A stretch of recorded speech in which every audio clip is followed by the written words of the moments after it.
Hello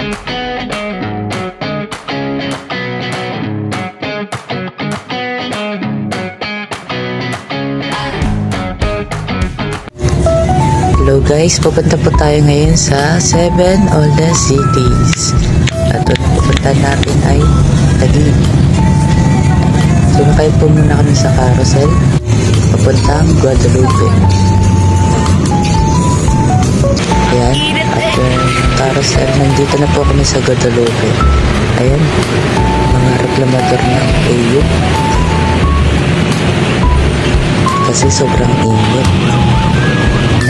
Nandito natin din pala ang pinakamataas na hagdan sa istasyon ng carousel.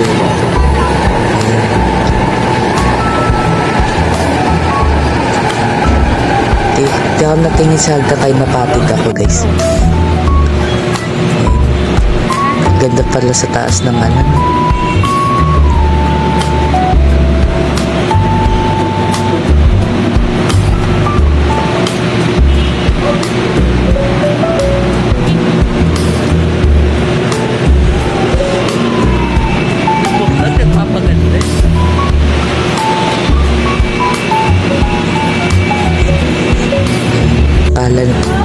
Kala nila tapos na yun, dan meron pa pala. Gusto niya mag-vlog ha? Ito ko yung pinakamataas sa akin.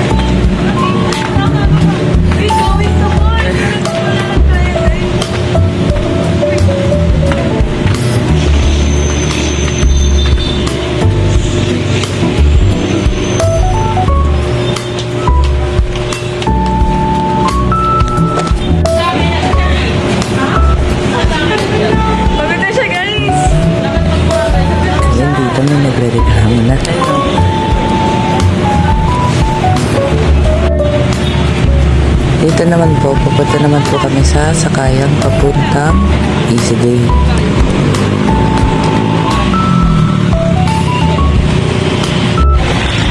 So, ang dami po po ng sakayang dito.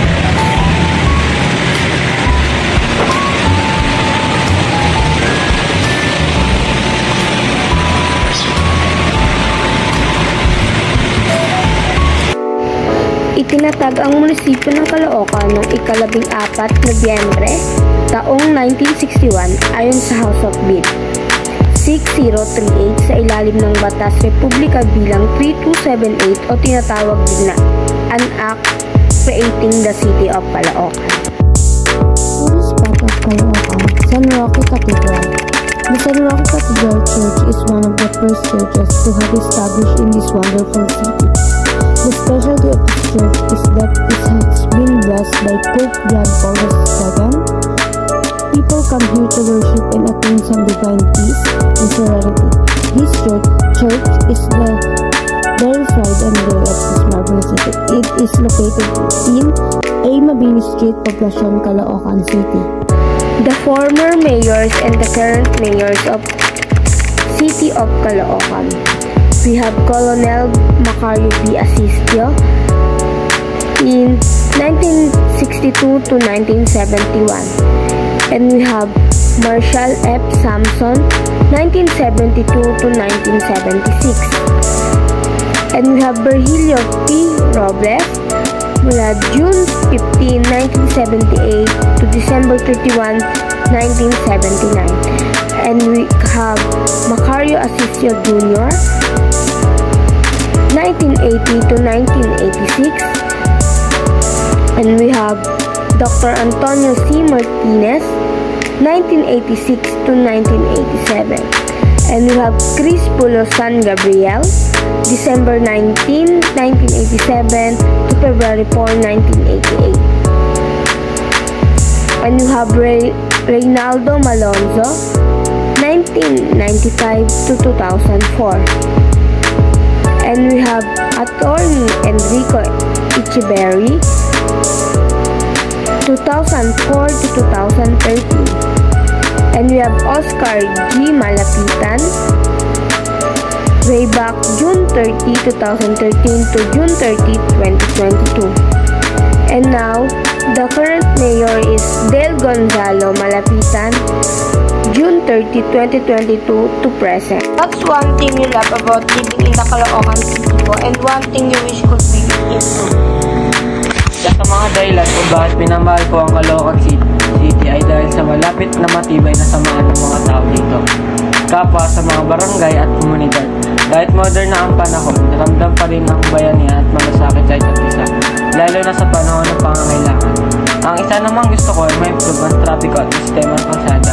Minsan kasi, siksikan at hindi organize ang daloy ng sasakyan, lalo na sa mga palengke at masisip na daanan. Sana may mapalawak at maayos pa ito para sa mga maginhawa at biyahe ng mga taga-Caloocan. Second question po is, what is the biggest challenge people face in this city right now? Para sa akin, pinakamalaking challenge ay kakulangan ng maayos na trabaho at oportunidad. Para sa kabataan, maraming nangangailangan pero limitado ang access sa libreng training o trabaho. Last question po is, do you think the city government listen to its residents? Why or why not po? May mga pagkakataon na nakikinig sila lalo na kung malakas ang panawagan ng mga tao. Pero minsan, parang mas inuuna pa rin nila ang politika kaysa sa totoong pangangailangan ng mga residente. Sana mas maging bukas sila sa feedback at mas madalas na dialogo sa kabuhayan. Welcome to the history of Malabon City Hall. The municipal building of Malabon, province of Rizal, erected 1939.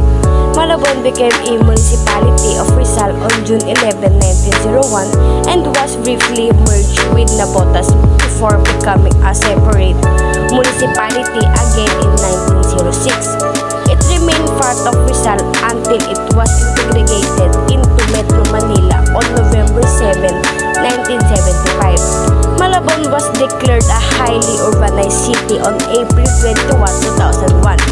Its city hall evolved from a traditional bahay na bato to a Commonwealth era building and now to a modern facility housing city government offices and Malabon called before Tambobong. The Malabon city offers a unique blend of culture, history, and local charm through its must-visit destination. First is the Dampalit Mega Dike, perfect place to jog and to enjoy the amazing sunset. Palaisdaan sa Muson provides a relaxing dining experience with fresh seafood served as floating cottage. For animal lovers, the Malabon Zoo showcase a variety of exotic animals in an up-close setting. The centuries-old San Bartolome Church reflects the city's deep-rooted Catholic heritage and Spanish architecture. Visitors seeking comfort can stay at the Malabon Grand Hotel. No, it's for local hospitality. Lastly, syempre, food lovers should not miss Naya sa Malabon, a special food tour featuring iconic dishes like Pancit Malabon, Bakanin, and other local favorites that celebrate the city's rich culinary tradition. The first mayor of Malabon was Don Agustin Salamonte, a Spanish mestizo came from Cavite, and the first Filipino mayor of Malabon was Don Vicente P. Vilonco. And then 2001 to 2002, ang mayor naman is si Amando Vicencio, or mas kilalang tinatawag na Boy. Then 2002 to 2003, si Mayor Mark Alan J. Yambao naman. And then 2003 to 2004, bumalik ulit sa pagka-mayor si Amando Vicencio, or tinatawag na Boy. And then 2004 to 2012, si Canuto Senen Adriano Oreta, or mas tinatawag, or mas kilala sa tawag na Tito Oreta. Then next 2012 to 2022, yung anak na naman, which is si Antolin Oreta or mas kilala sa tawag na Lenlen Oreta. And then lastly, si Jenny Sandoval, ang currently mayor ng Malabon City. What's one thing you love about living in the city and one thing you wish could be improved? Yung una, yung pagbibigay ng ayuda sa mga nangangailangan, yung sa Blue Card, lahat nagkakaroon. Hindi na kailangan pumila o ano. Basta't may Blue Card ka, nakakuha ka. Pangalawa, yung sa pagbaha, yung mga basura na pupunta sa kalsada, hindi na pagkolekta ng truck ng basura. What's biggest challenge people face in this city right now? Sa ibang lugar na hindi na pupunta ng government na bibisita, hindi natanggap ng ibang pangangailangan nila. Yun lang.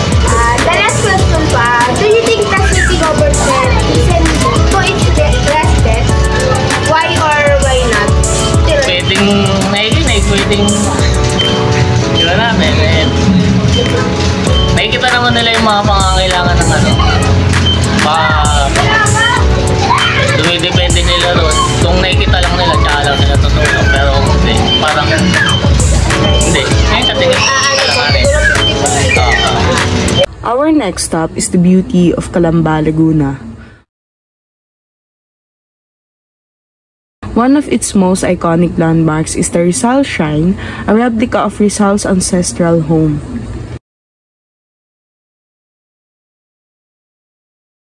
The famous giant clay pot or banga in its plaza, symbolizing the origin of its name from the words kalan and banga. It is also the home of Mountain Makiling, a dormant volcano and famous hiking spot lies within the Calambas boundaries. What's the one thing you love about living in the city, and one thing you wish you could be improved? One thing I love about living in Calamba is its balance between urban development and nature. Nandito na lahat, mga malls, kainan, coffee shops, but at the same time, may mga lugar pa rin na tahimik at may nature vibe. What's the biggest challenge people face in the city right now? Feeling ko biggest challenge ngayon is yung sobrang bilis ng pagdami ng tao. Ang dami na lumilipat sa Calamba tapos minsan parang hindi nakakasabay yung mga facilities. Kulang sa public transport, congested na yung roads. At minsan pati health centers puno na. Nakikita ko rin siya personally kasi dati mas simple lang dito. Pero ngayon parang ang daming sabay-sabay na kailangang ayusin. Do you think the city government listens to its residents? Why or why not? Siguro medyo. May mga efforts naman sila like consultations and community programs, pero minsan parang hindi rin sapat. May mga reklamo na paulit-ulit na lang like baha, traffic, and yung kulang sa jeeps or tricycles. Parang kailangan pa talagang lumaki yung issue bago nila bigyan ng pansin. So ayun, they listen pero minsan parang too late na or hindi consistent yung ginagawa nila. Welcome to Makati City, the financial and cultural heart of Metro Manila. Makati is known for its impressive skyline.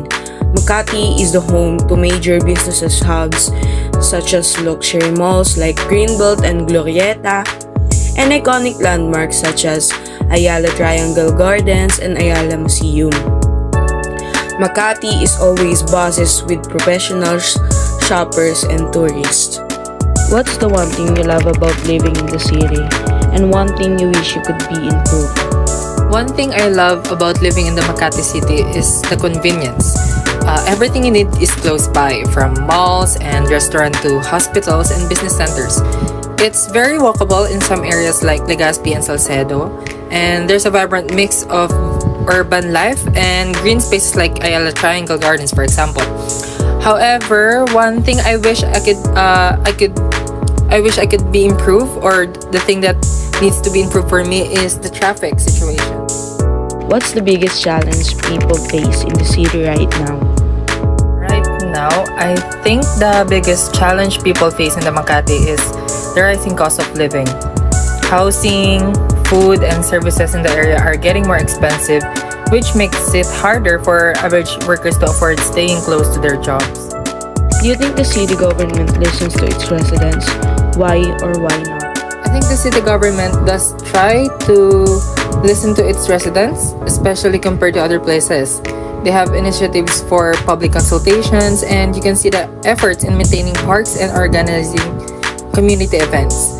But sometimes it still feels like bigger businesses and investors get prioritized over the everyday concerns of residents, especially when it comes to new developments. The next city is considered the modern capital of the Philippines. One of the Philippines' fastest growing urban centers for history, modernity, and vibrant culture meet. From the historic Fort Bonifacio and the serene Venice Grand Canal Mall to the prestigious Bonifacio Global City known as BGC, Taguig offers a unique blend of old and new. What's the one thing you love about living in the city, and one thing you wish you could be improved? Isang bagay na gusto ko sa Taguig City is yung balance ng modern city life and green spaces. Ang dami na ring development sa Taguig like BGC, pero meron pa ring mga parks where you can relax and enjoy. Sana lang mas ma-improve pa yung traffic, lalo during rush hours kasi sobrang congested.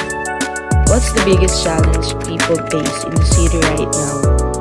Para sa akin, ang biggest challenge ngayon sa Taguig is yung mabilis na urban growth. Since padami na yung mga tao and dumadami na rin yung mga businesses, minsan nagiging crowded na rin and tumataas na rin yung cost of living. Do you think the city government listens to its residents? Why or why not? I feel ko naman the city government tries to listen to the residents. May mga public consultation and online feedback forms na rin. Under the leadership of Mayor Lani Cayetano, Taguig continues to thrive as a model city that welcomes dreamers, doers, and adventurers alike. Whether you visit for a day or stay for a lifetime, Taguig is a city that's always alive, always evolving, and always ready to inspire. Welcome to Manila, the vibrant capital of the Philippines where history and modern life intertwine. Explore the historic walls of Intramuros, the centuries-old walled city. Visit the Grand Manila Cathedral, a testament to the city's rich religious heritage. Stroll to Rizal Park, honoring the nation's hero, Dr. Jose Rizal. Discover the bustling streets of Binondo, where the world's oldest Chinatown teeming with culture and cuisine. Enjoy the cinematic views along Rojas Boulevard, renowned for its stunning sunsets. Manila offers you a unique blend of the past and the present, inviting you to explore one of too many places there is.